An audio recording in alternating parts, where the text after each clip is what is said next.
Hey everyone, I'm back. Happy New Year. Back from my holidays, so this is my first Facebook Live for 2018. I hope that the year has been kind to you so far. I'm Jen Turnham, for those of you that don't know. I'm the host of a private Facebook group called Energised Women, and the purpose of that group is to provide a supportive environment for busy women who have come to the realisation that for most of their life they have put other people's needs or made other people's needs a priority over their own, and it's time to find some time to put themselves and their health and their well-being first. So if you'd like to join, the link is in the description. If you're watching me live, which I don't think anybody is at the moment, then hello. Say hello when you come on. And if you're watching the recording, then thank you for taking the time out of your busy schedule to check out my video. Tonight's topic that I want to talk to you about is pretty obvious for this time of year. It's New Year's resolutions and why most of them fail dismally. I think New Year's resolution is, I know I always get asked, there's always somebody that asks me every year, what's your New Year's resolution? I don't usually do them because of all the things that I'm about to describe to you. However, I did start what's called the AIP, or Autoimmune Protocol Eating Plan, but I actually started it on New Year's Eve.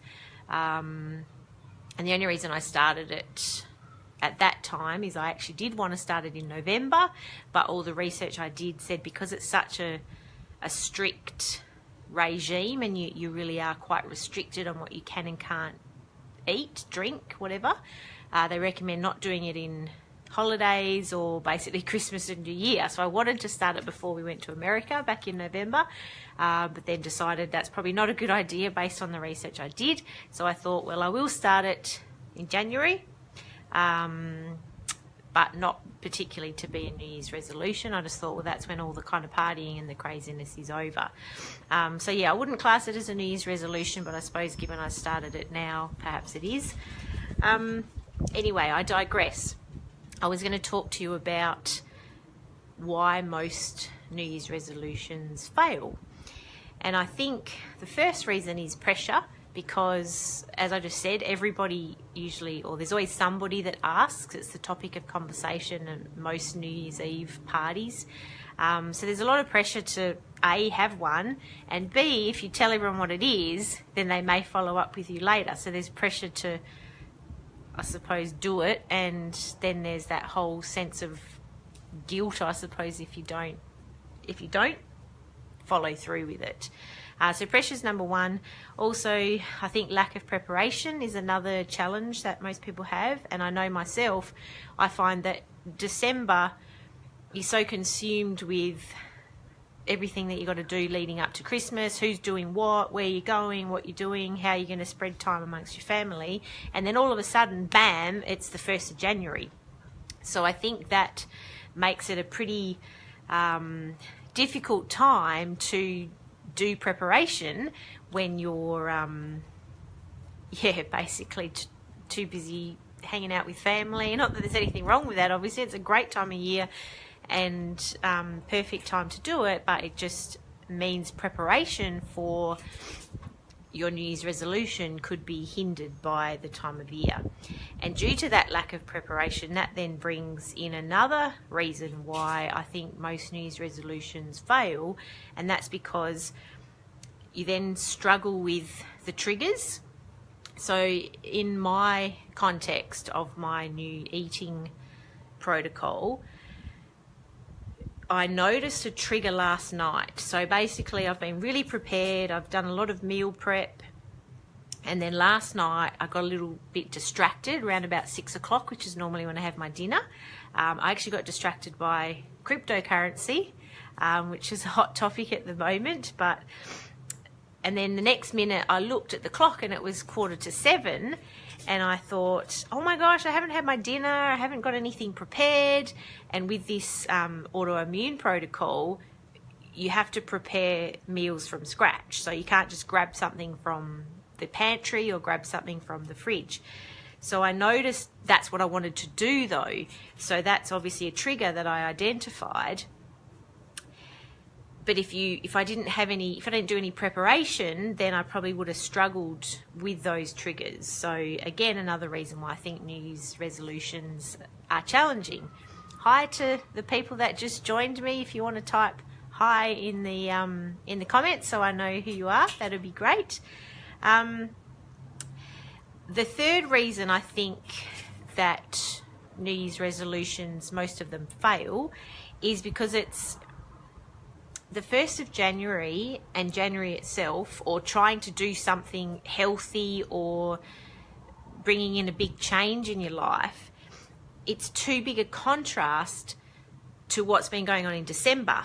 Because most people in December is kind of like party month. It's Christmas parties, it's family gatherings. Definitely in Australia, there's a lot of booze being drunk by most people, a lot of cheese and dips and crackers and a whole heap of, not so healthy indulgences going down.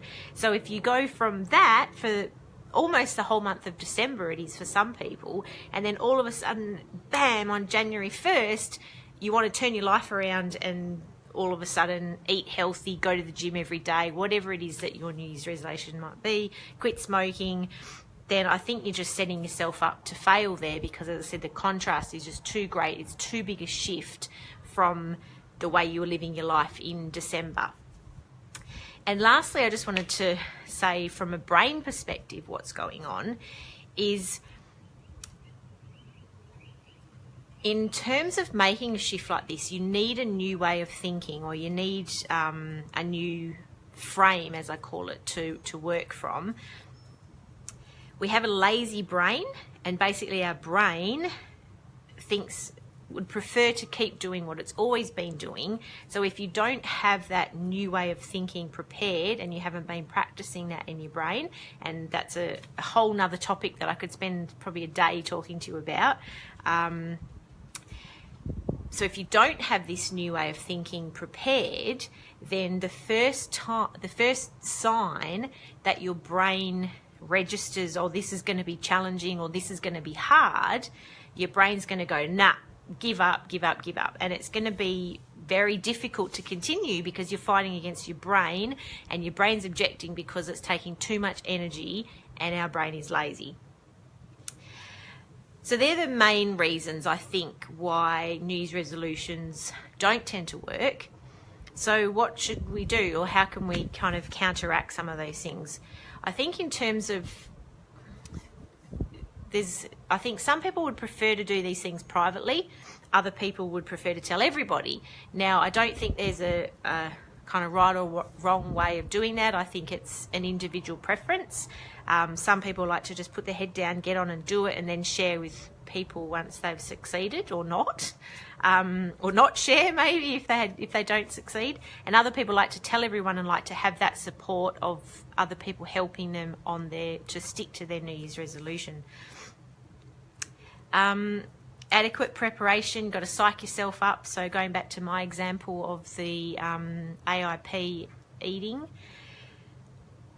I've been preparing for this since November. As I said, I wanted to start in November, but then I read that it wasn't a good idea. So I've been psyching myself up, researching, figuring out what I can and can't eat, what am I going to do when this happens. So I've had 2 months to prep myself for this. Another example is when I quit smoking. I didn't just decide, right, I'm going to quit and pick a date, which I had done in the past and it didn't work. But the time when I did it successfully, which is coming up to, I think it might be 5 years this year, I read Alan Carr's Easy Way to Stop Smoking. So that was my preparation. So then when I did finally quit, best book I've ever read. If any of you out there want to quit smoking, I highly recommend that book, because it deals with the psychological aspect of smoking as well as all the other stuff. So adequate preparation is imperative. And I also think part of that adequate preparation is having some backups for the times of struggle, because making big changes in your life, there are going to be tough times, and it's important to focus on the rewards. So why are you doing this? What are you going to get at the end, or how are you going to feel at the end? So that's a good thing to do, is focus on the rewards at the end, but also have, as I said, backups for the struggle times. So for example, me, part of my illness is I get these really, really intense sugar cravings. And I also know another one of my struggle times would be like when I'm a little bit hungry and I reach for a snack.